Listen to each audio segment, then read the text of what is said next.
Demi Lovato. So as you know, strength remember times that truth she equals had checked sexy. herself into rehabilitation after buying her parents a home. Hottie Hotline. In November Act 2. 2010, Demi announced her departure from Sunny with a Chance, putting her acting career on pause and ending the series. Demi later stated she would return to acting when she felt confident to do so. Now, as you know, in 2010, she had checked herself into a rehab center. All right? She's trying to get herself together. Demi battled with substance abuse and mental health.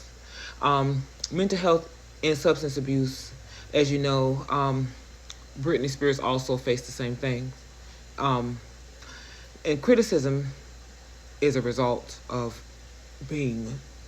criticism is when you're being criticized by people, and this is what these older people were doing to them. Criticism is the construction of judgment about the negative or positive qualities of someone or something. Criticism may also refer to an expression of disappointment or someone or something. So she had people telling her how they felt about her. You can think it all you want to, but they saying it out their mouth, which was affecting her mentally and spiritually, okay? That's what it was. Demi's debut album, Don't Forget, was released on September 23rd of 2008. So she had released an album. The album debuted at number 2 in the U.S. the first week of sales were 89,000 copies, but according to Mike Slezak, he stated Demi might satisfy her tween fans, but she won't be winning any rockers over with Don't Forget.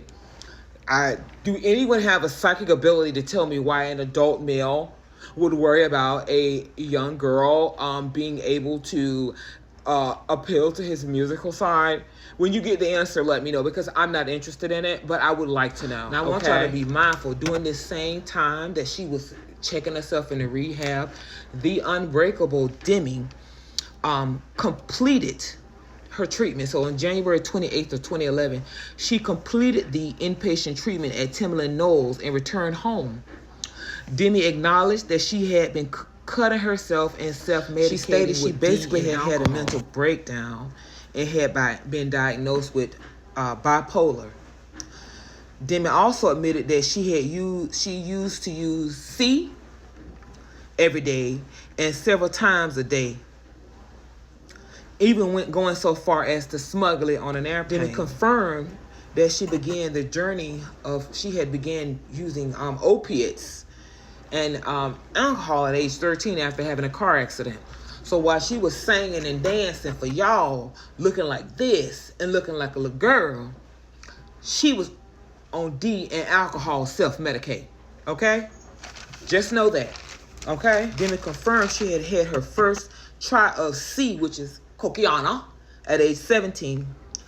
During her YouTube documentary, Demi appeared sober, but later confessed she had been under an influence of C. She was sneaking it into the house at the rehab. She was hiding it in the bathroom. She was trying to get it in whatever she could. She admitted she was not ready to get sober. The program wasn't working for her. Demi was sneaking cocaine on planes, bathrooms, and throughout the night, and no one knew. They was too worried about the money. Okay? Demi stated her D and alcohol addiction impacted her ability to perform live, and she had nearly overdosed several times. Demi's management team was getting fed up and had expressed their intentions to leave her. This is what prompted Demi to join the sober living facility with roommates. Although Demi stated she was done with hard drugs, she admitted in March of 2021 that she still smoked Mary Jane and drank alcohol. Demi's friends did not agree with Demi's drinking and smoking. Demi felt that she was setting herself up for danger if she rushed rehabilitation. Demi's honesty is what has given her the glow and the strength. Now, mind you, while she was going through all of this, she had already recorded Don't Forget in September 23rd of 2008. Her second album was released July 29th of 2009. Then she went on to make a wave with who this is? With Joe Jonas. So, and she had to go ahead and check herself in because she punched one of his bodyguards. She probably was on edge. Dealing with all that, she was on the edge. And at the same time, they were sure to state the critics were not impressed. 2011 to 12, she released Unbroken because she was getting her strength back. Remember, she got out of rehab in January. She considered herself unbroken in September of 2011. So she was growing and evolving. From 2012 through 2016, she had been on the X Factor making $1 million. She released her 4th studio album. She had released a book June 11th. And she had released her 5th album. But all the while, she had all this going on. Okay? She was trying to stabilize and keep herself together. In December of 2021, Demi threw her hands up and dumped her California sober ways. She declared herself completely sober, so she left everything alone because she had just went to use Mary Jane and drinking as a crutch. But they're also considered gateway drugs. And if she's dealing with the stress of being an entertainer and performing, and then she's being in the public eye, but she's being controlled by alcohol, she's not free. She wasn't free. She was being controlled by substance and then people. That's why everybody said that they have handlers in Hollywood. This is proving it. These are handlers. These are people who, they get these kids and they put these kids on stage and they say, well, you go and do this right here and I'm going to give you this. And these kids are doing this because, a child is their mind is very fragile. Now, they're pretty smart by 5, but they're impressionable. And they're still growing. They're going to go by who is leading them. We don't know. I don't know who led her to do D and alcohol, but they did say that those kids on the Disney Channel were being pumped with this stuff.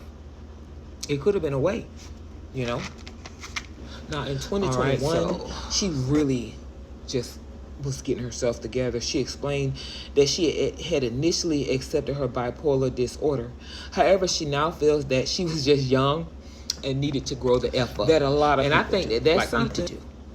You see what I'm saying? Like, she has a lot of accomplishments, but she had struggles as well, but she did not use the struggles to whine. She didn't. Every time she got down, she got herself back up. Okay, now we're going to go into the results. I will put her albums, because she has an extensive list at the end, but I really wanted to talk about her. This isn't about her music. This is more about her strength. This is about how strong she is and what she's done. How she's really an inspiration if you look beyond what they're showing you and look to what she has went through, okay? So the results of Demi's D use. On July 24, 2018, Demi was rushed to California Sinai Medical Center in Los Angeles. Demi had suffered an opiate overdose. Demi overdosed on oxycodone laced with fentanyl, and she was revived with naloxone, naloxone. Demi also suffered from health complications such as heart attack and brain damage. So y'all gonna make me cry. I'm gonna cry because I'm so sensitive. Demi still suffers from lasting vision problems. Demi received a lot of unwanted attention, and in 2018 she was the most Googled person. The overdose alone was so interesting to the public that they was Googling this girl and she wasn't getting no peace. All right. Demi dismissed the rumors, stating that she would reveal her situation in due time. In 2021, Demi confessed that she was raped at age 15, and when she was acting on the Disney Channel, and the rapist was her co-star.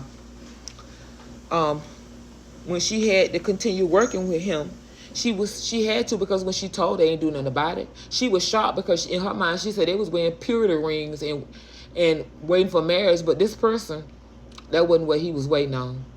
Stay tuned for the last video, which will be video 3, where we'll get into where she is today, okay? Thank y'all for tuning in.